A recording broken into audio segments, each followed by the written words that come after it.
Hello guys! Mag-Christmas party yung baby Rex ko sa school. Ang dadalhin daw niya is fruits kaya mayroon akong gagawin sa fruits. Parang gagawin ko siyang cake. I-decorate ko lang siya.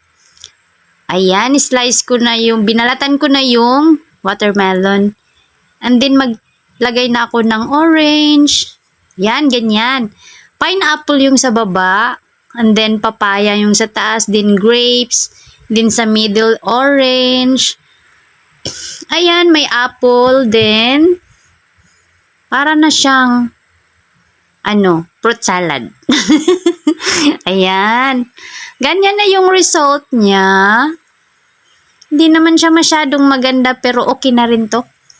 Try ko lang yung best ko. Ayan. Ayan na. Thanks for watching everyone.